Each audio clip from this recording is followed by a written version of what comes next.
So this might be the final video in this series of ranking players, so I may return to it someday, I don't know.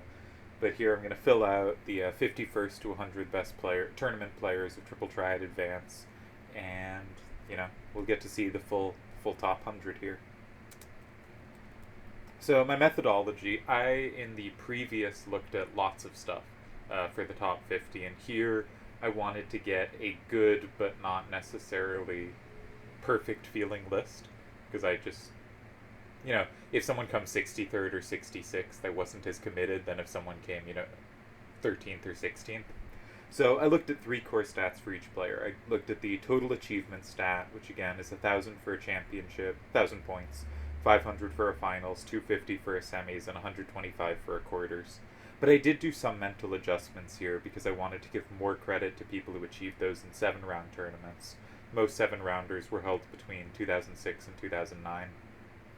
So that if you, went 6-1, for a finals, that's of course better than going 5-1 for a finals, or going, 3-1 for a quarterfinals is not as good as going 4-1 for a quarterfinals.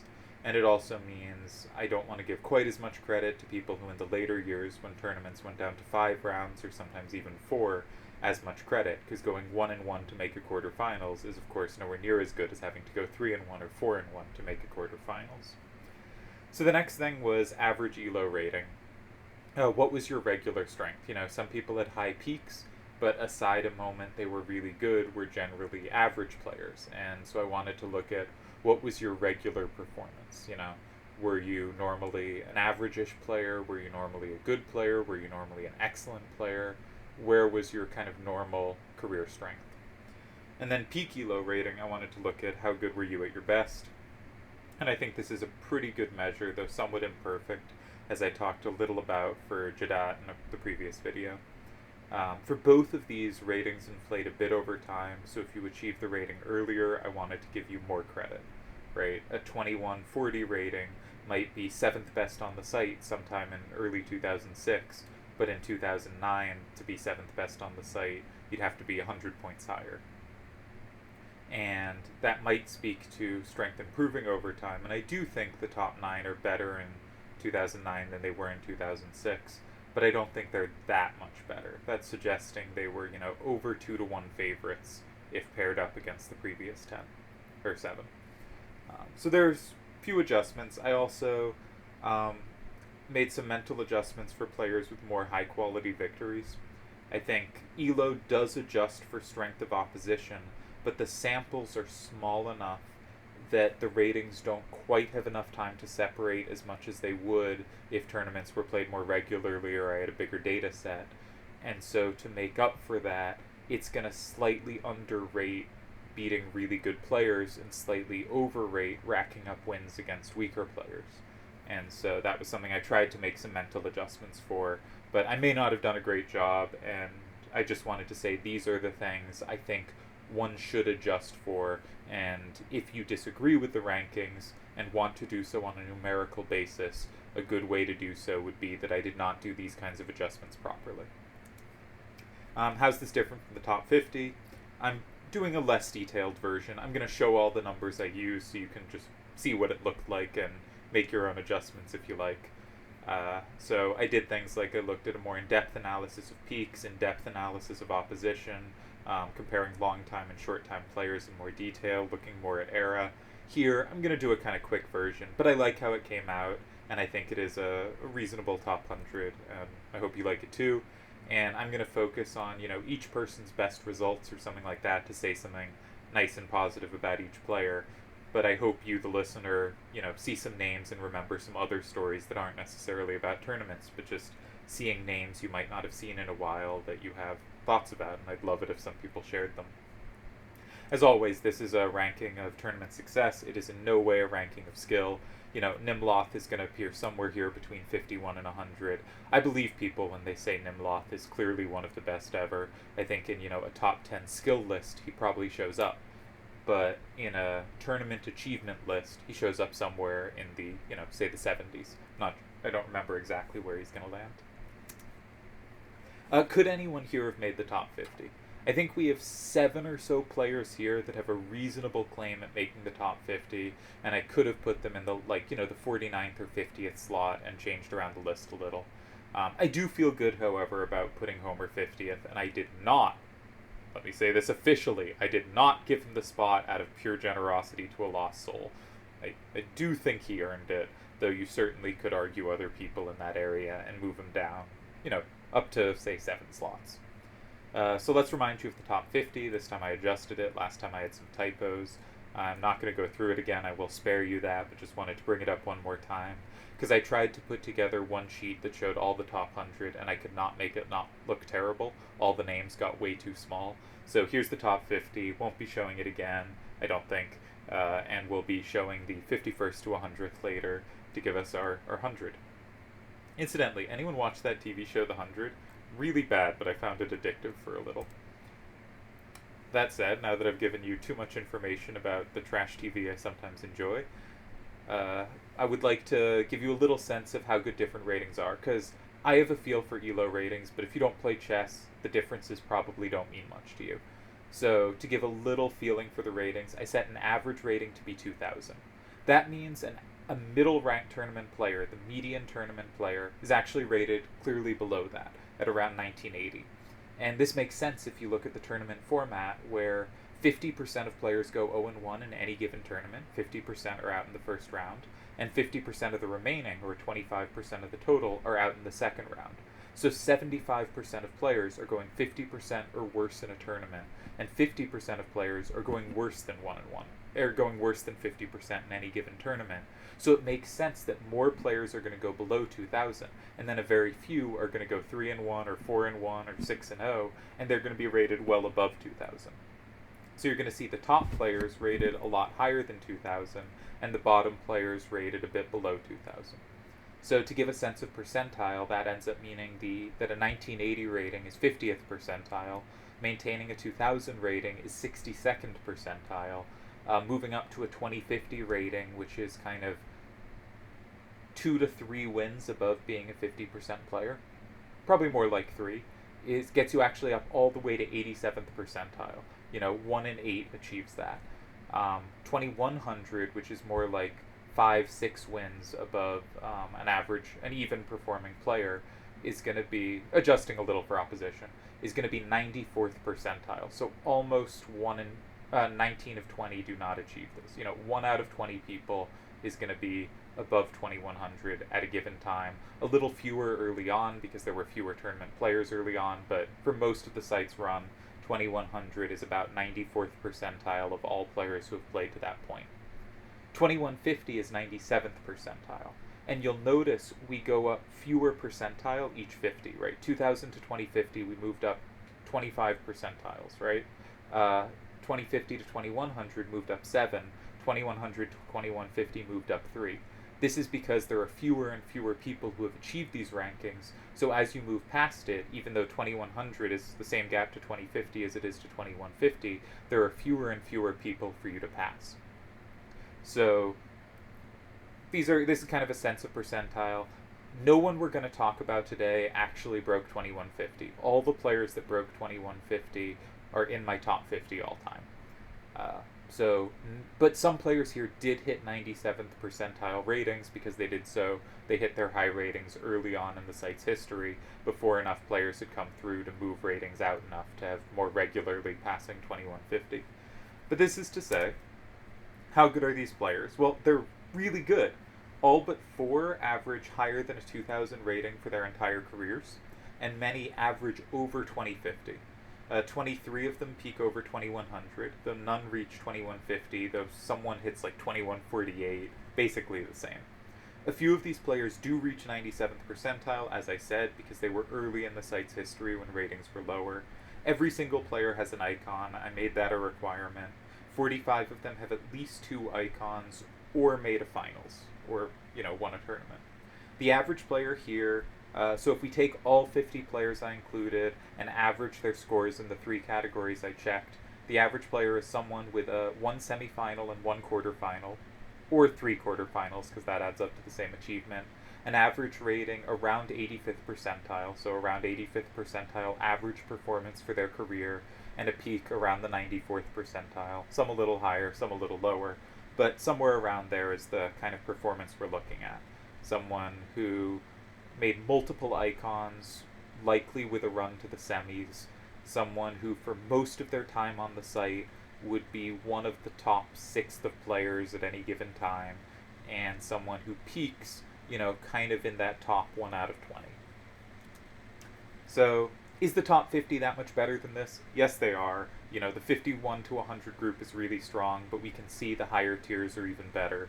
So we have Seto as an example of tier 1, and you can just see an enormous achievement score, a very high average elo. 2150 was 97th percentile. Seto is averaging over 2250, and he started from very early, so that might even be underrating him, and an incredible peak over 2400. We can see Kamikaze as the example of tier 2 I took, with a huge achievement of 4000, way below Seto, but obviously enormous score, fantastic average of 2209, and a peak of 2336 when he won Squall. Then we have Kaus Debonair. Again, a big drop in achievement, though still a very high score of 2375, an average elo of 2131, so he's almost averaging being, close to 2150. He's averaging being like 95th or 96th percentile on the site, and a peak of 2198, just below 2200. I have Grat as the representative of tier 4. I kind of tried to take someone in the middle on these numbers of what each tier looks like to get a feel for what the tier kind of on average looks like. And so Grat, someone who, most of tier 4 does not have a tournament win, does not have over 1000 achievement, but close to 1000, around 1000, an average elo close to 2100, and a peak elo starting to approach 2200. And in this 51 to 100 group, I've talked about the averages, but an average achievement of 405, just a touch better than getting a semis and a quarter, an average elo of 2044, and a peak elo of 2099. So let's look through the players. Oh, nope, we're not getting to the list already. We've got more pauses, which is I wanted to give a few honorable mentions. Obviously, the more honorable mentions I give, the more people I don't say get left out. But these were some people that came close on criteria I looked at. If there's someone you're thinking I should have included that I didn't, that just means these criteria didn't really hit them, and maybe others would have. Someone like Diamondback is obviously a good player, but by the criteria I looked at, did not come all that close. So some honorable mentions: FRM, Slug, Fury, Takumi, Spira, Blizzard, Fipsmic, Titus, Adrules, Genova, Noin, and Starscream. Some of these didn't have enough icon achievement, some had too low an average rating, some had too low a peak rating. It varied person by person. One I really wanted to shout out here was Genova, because I mostly think of her as a really excellent clan leader. I think there were a lot of kind of lower prestige clans that didn't last, and Final Fantasy freaks very much did, and I think that was in huge part due to her being a brilliant clan leader who made it a fun space to be in for so many different people, and I think she did a phenomenal job with that, and that's how I think of her in the site's history. But she also puts up really steady tournament results of just tons of round 2 and round 3s, and performing over 50% for length of time is often going to get someone to reach this list. As we saw, an average player is actually below a 50% performer, and she's clearly above a 50% performer and maintained that for a while, but she never hits a round 4, she never gets that icon, and that was enough to keep her off the list, which is a shame. But I wanted to shout her out specifically here. Other people have various other achievements, but I'm not going to, go into all of them, because we've got our 51 to 100 to get through. So here we have Firebrand, Acelaxi, Soaps, Coolspot, and Coops making my 51 through 55 section. Firebrand has an early run to win a tournament. His ratings probably underrate him compared to the others because he was so early on in the site's history. He's the second site champion, I believe, which, all these other players mostly came later. Soaps was pretty early as well. So his peak rating kind of underrates how impressive his performance was. Then we have Acelaxi, who is a late run, so a very short round tournament, but beats Slash in the finals, which is pretty impressive. It's only a 4-rounder, but it's a very nice finals win. and tough for me to judge. I think pretty clearly, given the peak in a short amount of time playing tournaments. I think they were around for a while, but didn't play too many tournaments. The very solid average rating, winning a tournament over tough opposition. I think Asalaxi deserves to be here and is someone who could have claimed to be higher. I'm just not familiar with the era, and the numbers don't jump out at me, and the tournament was so short.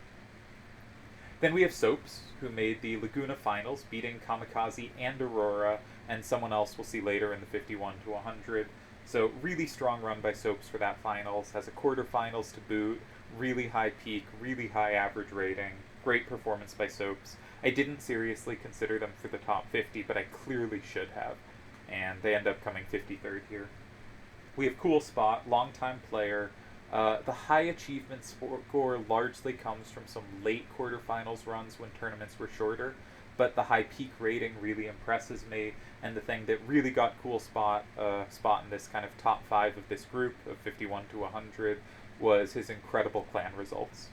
And then we have Coops, who made the Triad Wars 5 finals, beating Grat and Delial, and this was as Delial was starting to look like a really good player, and a couple more players in my top 100.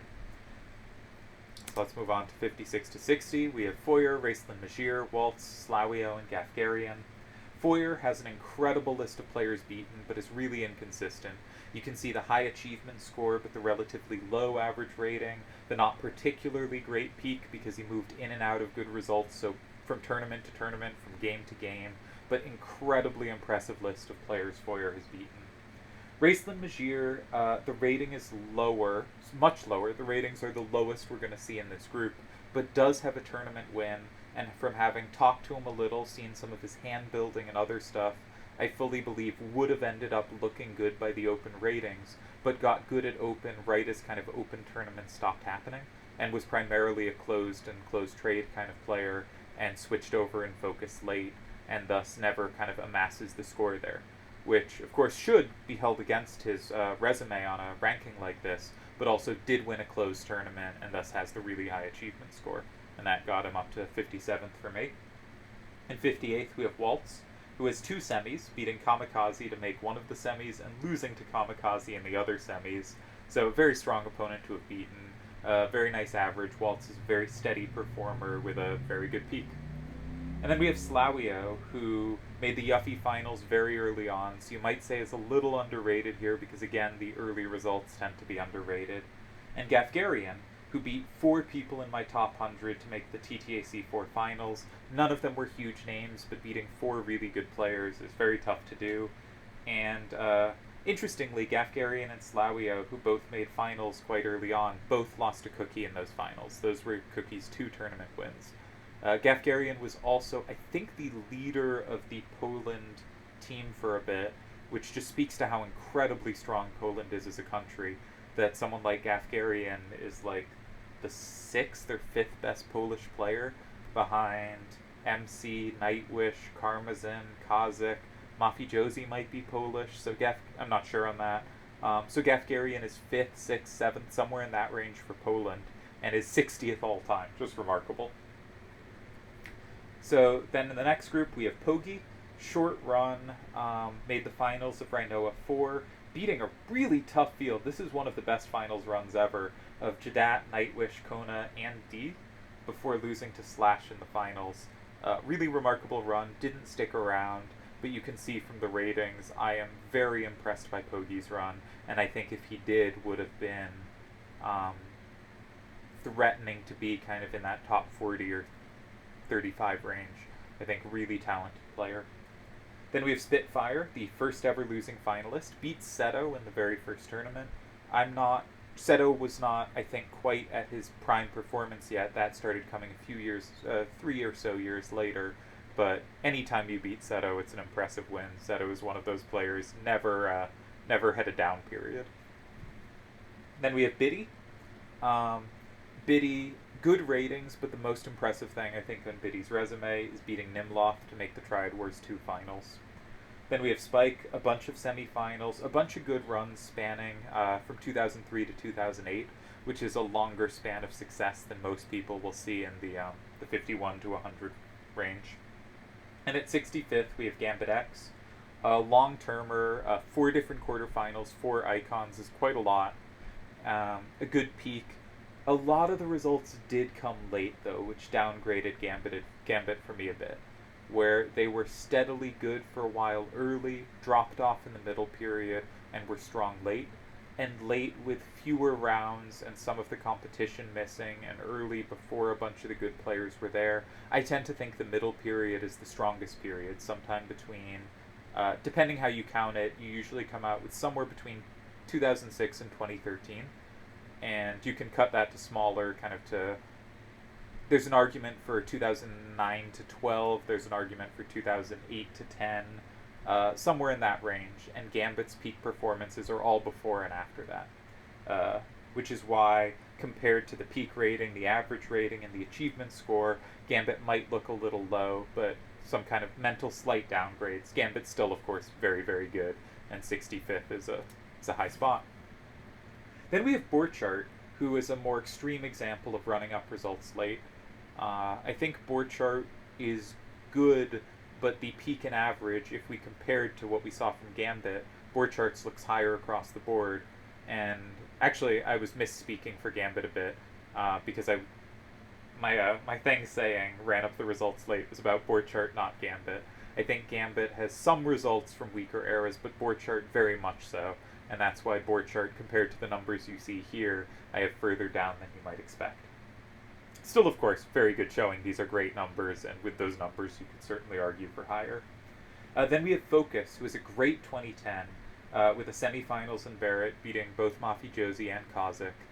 And looking at Focus's numbers, given how few tournaments he played, he's another one that jumps out as, like, this could have been a player that really has a big slot in triple triad history.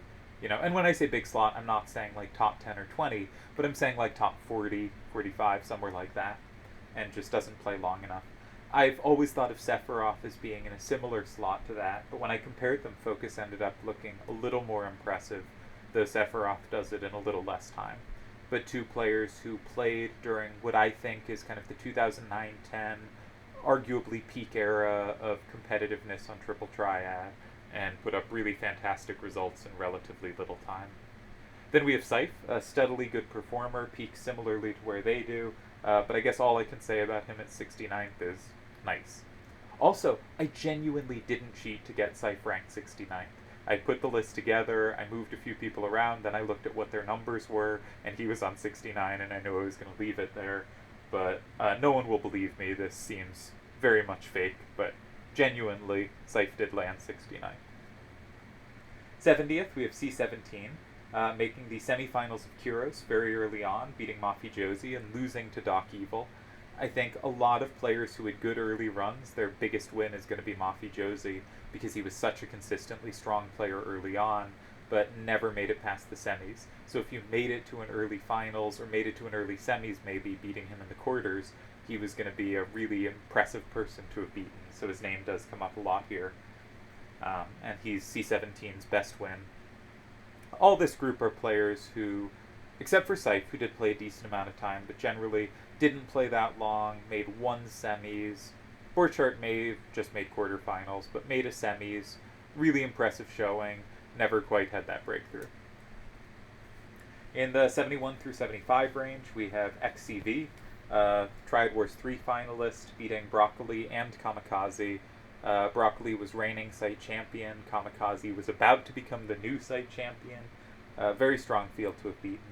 We have Sphere, who makes the Yuffie semifinals, beating Kamikaze as well. We have Omega Weapon, who's one of those really solid early players where if you look through the early tournaments, Omega Weapon's just making round 3 every time. Very steady performer, maybe underrated here, given that the early ratings tend to underrate compared to later. We have Vialva, another player who is after my time, and I think I have a better feel for the people who succeeded before my time, because I heard them being talked about, I saw them mentioned in Occult Fans, I looked back through tournament records and saw them and had more recognition for them, and people who came after my time, I've only now gone back to look at them, and I'm also looking back at the early ones, so they're not getting any moment when I paid more attention to them, I was not around while they happened. So I think players like Ace Alaxi and Vialva and Dark Lord and Triad Wars 3 finalist, have reasonable claim that I'm underrepresenting their era. He comes 74th, has a finals, but not, and may have gone higher because the finals was in Special Edition Carver, which was the last ever tournament and technically never finished. The finals went undetermined, and there was a whole mess about them, and I don't know enough about it, but also kind of don't want to know because it seems like a huge mess. So Villalba makes the finals there, maybe could have picked up a win, which would have certainly moved him up a bunch. Very good average rating, a peak not that much higher, and sometimes you'll see that when someone's right at their peak when basically site stops having tournaments or they leave the site, and that's what happened here with Villalba. We also saw that on the last chart with Sephiroth, where his average is very close to his peak, and this tends to be short-termers or people who left right at their peak. And then we have Keith Atkinson, who made the finals of TTAC 5. This is one of the better finals runs ever, though he's a player who never really added anything else. That was his only good run. But he beats Deli and Diaconentite to make the finals there. Really good run.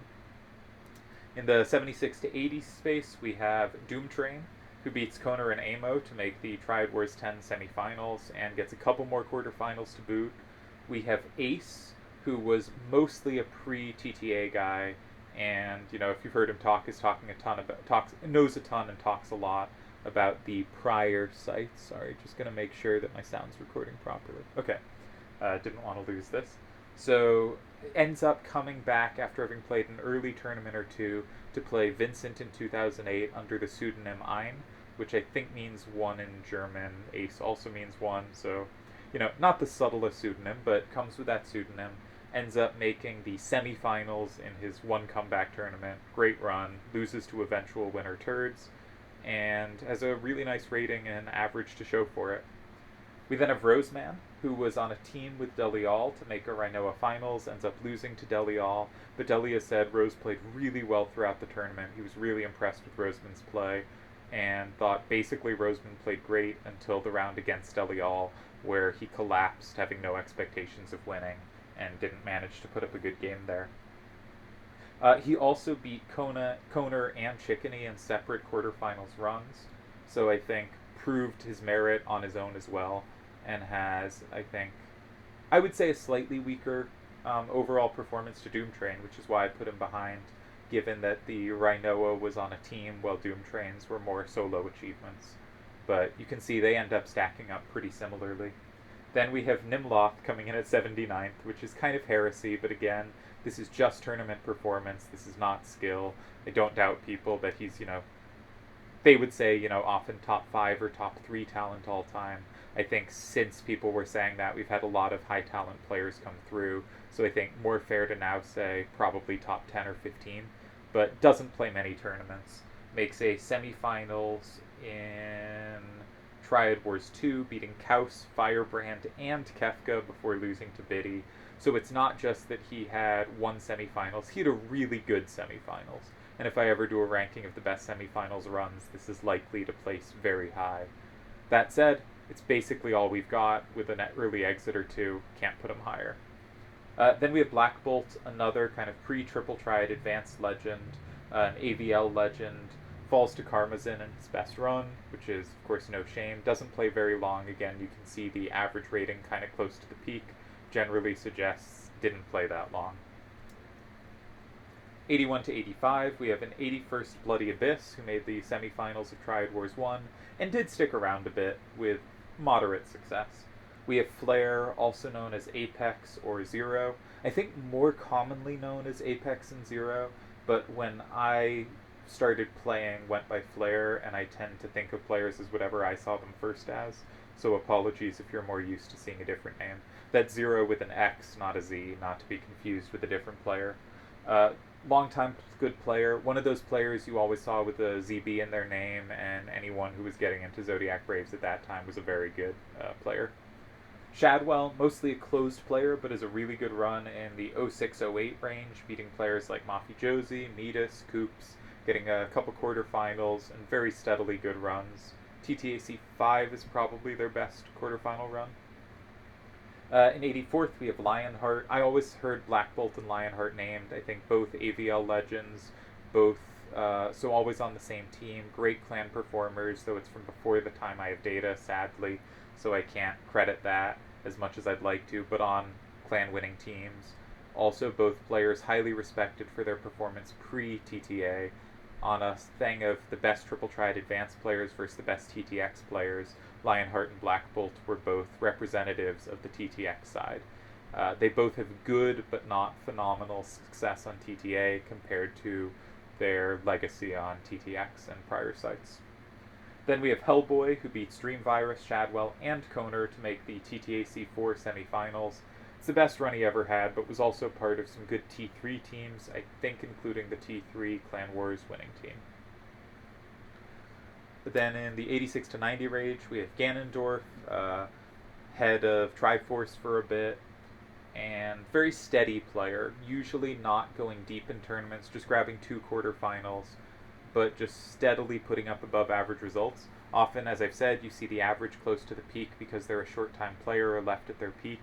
That's not really the case with Ganondorf. He kind of steadily put up, second round, third round exits, occasionally getting that quarterfinals, beating some good players, losing to some good players, never really losing to scrubs.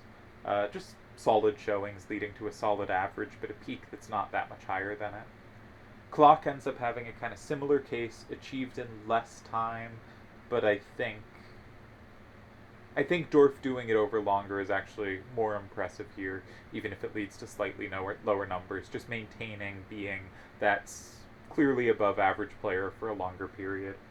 Then we have a Revier, who was in Assassins, I think, and Elites when I was starting out, and was someone who was clearly good at the game and didn't stick around long enough to place higher on a list like this. But you can see these three guys all end up looking pretty similar, but with Ganondorf maintaining it longer. Revior, in his breakthrough tournament in Rhinoa 3, makes the semifinals, beating Kaus and Delial, and then leaves. And that's a real shame because I think could have been someone, breaking 2100 ratings, moving into maybe the top 60, 70 range. And we didn't see it, you're right, we don't know that, I can't grant that to him, but someone who I have hopes would have ended up continuing to move up this list. Then we have Zoom, who has a really high achievement score here for making the Titus Una Finals, which was a closed tournament, beating Kazdan, Deli, and Vialva, all good close players. Delial went on to win a closed tournament after this. But you can see in the pure open, didn't perform that impressively, and thus I didn't put them higher. And then we have Fisto, and Fisto has kind of my favorite achievement of any player ever. 2 of my favorite achievements, actually. When I was doing a ranking of biggest upsets, Fisto beating Seto and Fisto beating Delial showed up as 2 of the top 5 upsets of all time. Which is to say, Fisto was good, but those 2 players were at the peak of their powers, and Fisto took both of them out. But also, Fisto has this fantastic feat of one of his quarterfinals, he did not play a single game. He got 3 consecutive activity wins, and even more impressive, his entire bracket, that entire 1/8 of the field, that quarterfinal bracket, not a single match was played. Every match was determined by activity. He made the quarterfinals, he lost a cool spot, he went 0-1 for the tournament, and got an icon. Now, that is of course very stupid, and may speak to my achievement score being a little bit nonsense, but I also think he has some really worthy wins, and maintained a decent level over time with a nice peak. And I love that quarterfinal showing. I think it's one of the great moments. Fisto ends up having quite a lot of activity wins. I don't know what the secret was behind the activity win champions, but I think Fisto is second in all-time most activity wins to Koner, who had a real knack for getting activity decisions to go their way. But Fisto also had that, I guess. And still, though, has impressive actual results, too. As, of course, does Koner, who's in my top 10. 91st, we have Brittany, whose best result is a semifinals teamed with Yojimbo, but like many people who are teamed with Yojimbo, ends up starting to put up much better individual results after that. People who spent time around Yojimbo just got better at playing Triple Triad, and that speaks to Yojimbo, but also, Brittany started putting in real results, and ends up grabbing a quarterfinals after that, beating some nice players. You can see from the ratings, very much looks like they just clearly belong in this group. 92nd, I have Reeker, who I think was below average for a long time, but has a nice run at the end. The achievement is pretty high for someone I have in this range, but the low average performance and the fact that the achievement was earned at the end moves this down a bit for me and ends up landing in 92nd. Seven Ood at 93rd beats Kazakh to get their best run in Rhinoa 4, making a semifinals. I think they were a Czech player, so not, Yojimbo and Chickeny are obviously the two great Czech players, but I think Seven Ood might be the third best Czech player. Though they also might be Polish, I'm not sure. There was a World Cup style tournament where the Eastern Europe, Poland, Czech Republic kind of countries were a team, and I believe they went on to win it. Incredibly strong team. And Seven Ood was part of that team. I'm not sure which region they were from. In 94th, we have Steve, also known as Edgy, longtime beloved guy, makes just one quarterfinals, but really starts kind of in the mid-late period, putting in some really good results. Win against Delial, a win against D, and this is D at his peak, a win against Yevon, hits a 2140 rating, having kind of been an average-ish player, a little above average, a 2000 rated-ish player for a long time, and then just rockets up to 2140. My theory is something to do with changing his alcohol consumption amounts, but no idea. This is not to say he was alcoholic, but he always had fun with alcohol, and wasn't someone who took the game all that seriously. Has this really nice run and then stops, and I'm curious to see if he could have maintained it, because he has these 3 tournaments in a row where just every one of them is like, wow, that's really impressive. You might only grab one icon, but like round 3 beating 2 really good players and losing to a third, and that's where he ends up getting the high rating out of his, round 3s, but really impressive round 3s. In 95th, we have Mu, short-term player, but with some big wins, beating Yojimbo, Great Sephiroth, and Sir Smokes. Just the one icon, but the people beaten, the high average rating, really impressive showing. Could have put Mu higher, and Mu's a player who could have easily moved up with more time. And our last 5 slots, we have Dalamar, who ends up making 3rd place in TTAC 1, this good early run, and then he falls off. Though he was certainly not toothless. In a very late Clan Wars, he ends up beating Delial in a Clan Wars finals, though his team could not pull through the victory, but he came through for them, and I think, really played well for Wethra-Loderum. Often not great results in the mid and late tournaments, but in the early ones, he was really rolling, hits an early peak of 2058, and again, early peaks are, I think worth more, are harder, are more ahead of the field, and that early peak percentile-wise might compare to a close to 2150 rating later, though I would more compare it to a kind of 2100 rating later. So I think Dalamar, really nice early achievement, numbers that don't look as good as they are because they were early, but once you adjust for them, that early performance gets him comfortably on this list, but not higher than somewhere in the 90s. Obviously, Dalamar is one of the 2 most important people in TTA history, and for so many reasons, but I was also looking back at his tournament results impressed, because I mostly saw the down years, and the early years are really good, and some of the late years have some really impressive results as well, like that Clan Wars win against Delial. And it wasn't on a weird rule set either. It was on a kind of normal one where you'd expect Delial to be playing really, really well. 97th, we have Felix, another guy known more for moderation and clan roles and various fun roles around the site. But Feeling Lucky has multiple quarterfinals and, nice scores here. And I'm glad he made the list because he's someone I personally enjoyed a lot. In 98th, we have FF Player 7. I've spoken about this before. I think FF Player 7 was really talented. Starts playing around 2006. Sorry, my computer just fell. Balanced poorly. Starts playing somewhere around 2006. Ends up stopping somewhere in the maybe 2009 range. Keeps beating good players, but not getting those deep runs. So has wins versus me. I think he's the first player we've seen with a win versus me. In this 51 to 100 range, has a win versus Delial, has a win versus Diacon Entite, and this was versus D's first peak. D has a peak around 2011, but an earlier peak in the 2006-7 range, and that's when FF Player beats them. And so I think FF Player was someone with a lot of talent to place higher.